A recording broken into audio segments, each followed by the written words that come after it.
Yo siempre he dejado que el arte sea el protagonista y no yo. Yo no soy muy conocido, digamos, personalmente, y eso me da un lujo extraordinario. Me permite pasearme por el espacio todos los días en Cesc y escuchar y conversar sin que sepan que soy yo, el artista, y aprender. Porque es así que el artista aprende. Aprende escuchando y viendo el comportamiento del espectador frente a la obra de uno. Alfredo Jaar é artista chileno cuja carreira começa no final dos anos 70, começo dos anos 80. Ele é natural de Santiago, mas migra para os Estados Unidos em meados dos anos 80, durante a ditadura militar do Augusto Pinochet, no seu país de origem. Ao longo do tempo, ao longo de mais de 4 décadas, ele tem elaborado uma obra fundamental para entender o lugar da imagem no mundo que a gente vive, a imagem quase como um campo de batalhas. Por isso que é comum se referir ao trabalho dele como um trabalho que lida com a política das imagens, como a imagem faz política, como a imagem inclui e exclui, como controla e emancipa. Yo siempre quise ser artista, pero mi padre pensó que era una muy mala idea y me convenció que estudiara arquitectura. Y después descubrí que había sido una muy buena idea, porque ahora soy un arquitecto que hace arte. Y la arquitectura me ha ayudado muchísimo a hacer arte y a entender el mundo. Yo descubrí Gramsci durante la dictadura en Chile. Gramsci era el pensador de referencia para la resistencia chilena a la dictadura. Y después, cuando me instalé en Nueva York, lo pude leer, porque en ese tiempo en Chile había censura. Lo pude leer en Nueva York y adentrarme en su filosofía sobre la hegemonía, sobre la capacidad de la cultura de afectar cambios. Todas ideas que me parecen fundamentales hoy. Por eso que echo de menos su manera de pensar, su voz.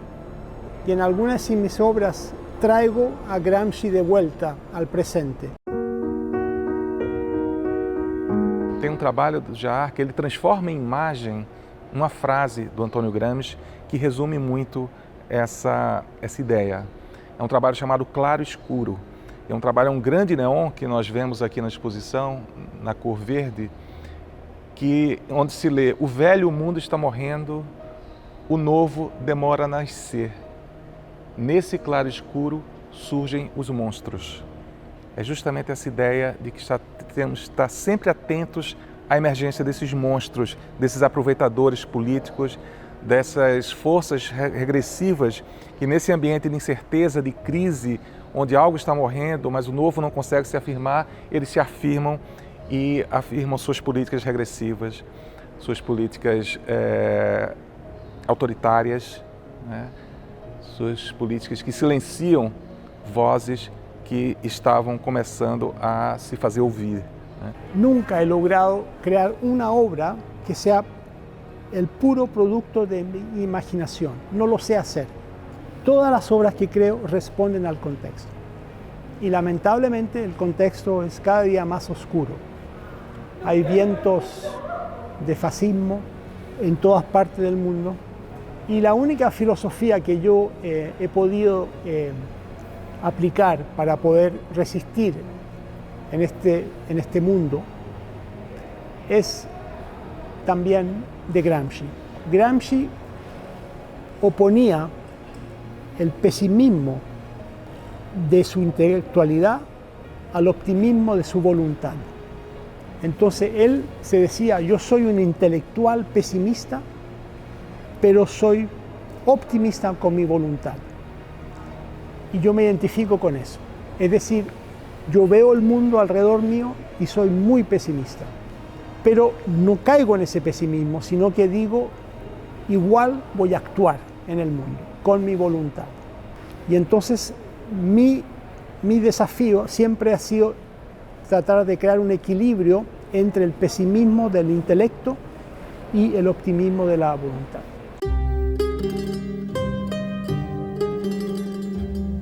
Geografia igual a guerra. onde ele nos apresenta uma situação concreta que aconteceu na Nigéria, onde milhares de barris tóxicos foram enviados clandestinamente, né? Saíram da Itália para uma pequena cidade na Nigéria. Esses barris de substâncias tóxicas foram deixados ao relento, ilegalmente, e ao longo do tempo, evidentemente, que esses barris começaram a apodrecer, a vazar, e muitas pessoas começaram a ficar doentes, a morrerem em função da radioatividade que existia naquele barris. E quando isso veio a público, finalmente, Alfredo Jarra foi lá, como o trabalho dele como artista, quase também de um jornalista investigativo, onde ele procura investigar as causas de um determinado fenômeno e averiguar, e fotografar, e entrevistar. Então esse trabalho nos apresenta fotografias feitas pelo Alfredo Jarra, mas não simplesmente uma documentação fotográfica comum. Ele criou uma grande instalação com dezenas desses barris similares ao que transportaram essa carga tóxica para a Nigéria, né, cheias de um líquido escuro, e sobre esses barris, esse labirinto de barris que ele constrói, são projetadas fotografias, né, nessas águas. Caixas de luz voltadas para baixo refletem essas imagens dessas pessoas que vivem naquela região, desses barris, naquela situação de vida, onde crianças brincam, onde animais são alimentados, onde as pessoas passam e adoeceram por conta disso. E, de novo, o visitante da exposição, atravessando esse labirinto, vai ver refletidas nesses barris cheios d'água parcelas dessas imagens, né? Sempre fragmentos, sempre partes. E aí cabe a cada um de nós, né, recompor esse itinerário, recompor esse acontecido, o que se passou aqui. Né? O que se passou aqui é através das imagens que ele nos coloca diante dessa situação. As imagens quase como um elemento pedagógico sobre os acontecimentos do mundo. As imagens nos ensinam. Então acho que a exposição de Jarra, embora ela seduza muito os sentidos, ela nos seduz para nos levar a pensar sobre as questões que ela traz. Não é uma exposição que nos distraia, mas é uma exposição que nos implica, que nos convoca a pensar o mundo com ele, com o artista. Né? E é uma exposição, talvez, é uma obra, na verdade, que fala de violências, né? De violências antigas, coloniais, as violências que perduram, né? Que perduram no mundo contemporâneo, transformadas, né? Violências que emanam da certa distribuição desigual de recursos à sobrevivência que existe no mundo, né? E a gente pode falar dentro de um país como o Brasil, dentro de um país como os Estados Unidos, mas pode falar também entre continentes, entre partes do mundo, entre Europa e África, entre América Latina e Ásia e Estados Unidos, etc.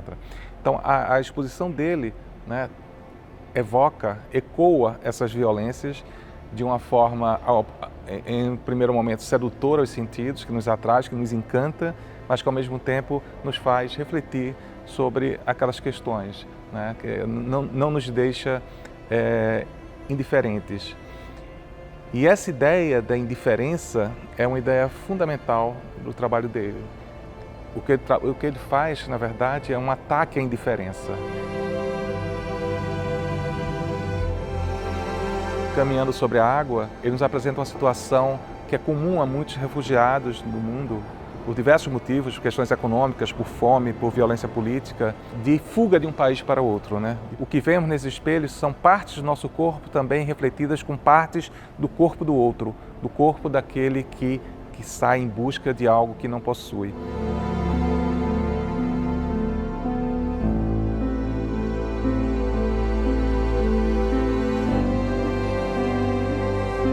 A exposição tem uma outra equação também, um trabalho-equação, que é um outro neon, um terceiro neon, de grandes dimensões, em que está escrito cultura igual a capital. Esse trabalho pode ser lido de duas maneiras, né? Se cultura igual a capital, a gente pode pensar, então o que vale é a cultura. O verdadeiro capital é a cultura. A cultura que é o nosso capital, é que nos faz ser um país ou uma cidade, uma pessoa rica, uma pessoa, né, de posses, né? Mas pode ser lido ao inverso também. Se cultura é igual a capital, então capital subsume, quer dizer, ela captura a cultura, transforma aquilo em ativo monetário, né? Então é um trabalho que, na verdade, nos coloca diante dessas duas possibilidades.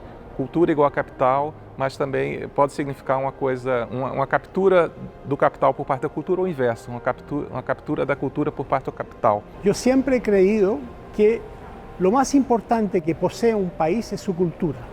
Es lo más precioso que tenemos. La cultura es lo que le da la identidad a un pueblo. No son los banqueros, no son los médicos, no son los ingenieros, no son los especialistas en tecnología, no, es la cultura. Los espacios de la cultura son los últimos espacios de libertad que quedan. Por isso, mais uma vez, é tão importante que a gente aprenda de novo com Alfredo Jár a como olhar as imagens, compreender essas imagens, o que essas imagens fazem conosco, o que elas calam em nós, o que elas nos despertam, por outro lado, para nos insurgirmos contra uma situação de violência para tantos.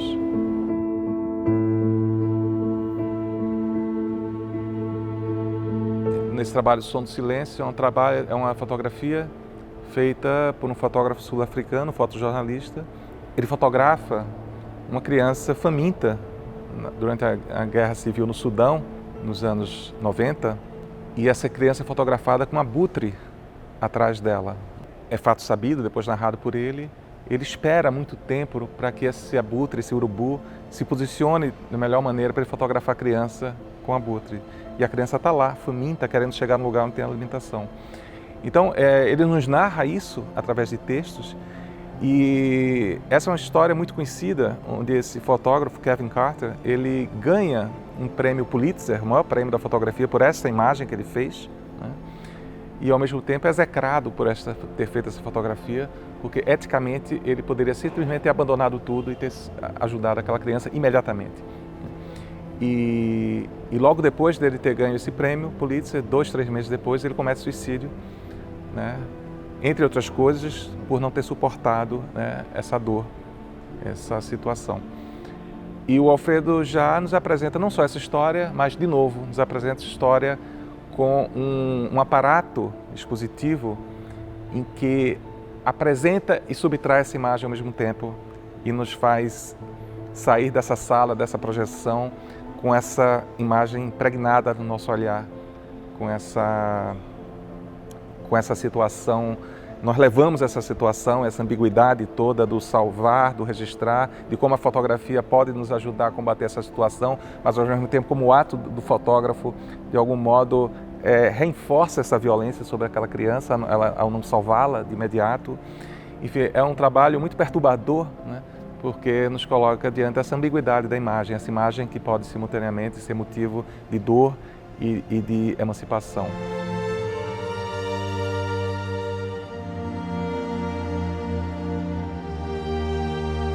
E, por fim, o último trabalho, que é uma caixa de luz com uma frase que é reproduzida também no cartaz, de novo, num pôster que pode ser levado para casa. E é uma frase muito simples, que diz: outras pessoas pensam. Ou seja, é uma lembrança de algo muito simples, que não deveria ter nenhuma divergência em relação a isso, mas que ao mesmo tempo é continuamente negada a tantos. O direito de pensar, o direito de narrar sua própria história, o direito de demandar os seus direitos.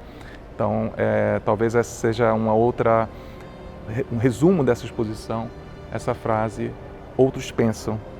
E é impossível tolerar aqueles que não admitem, que não concordam com esse direito dos outros.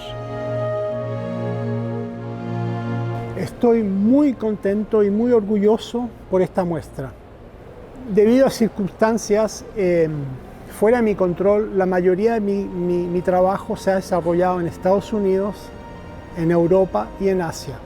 Y por falta de recursos del continente, he mostrado poco en América Latina. Entonces, para mí, mostrar finalmente una parte importante de mi obra en Brasil es maravilloso. Me siento muy contento y muy orgulloso de hacerlo en Sao Paulo y en esta ciudad y en este lugar tan extraordinario. Y es así que crezco como artista.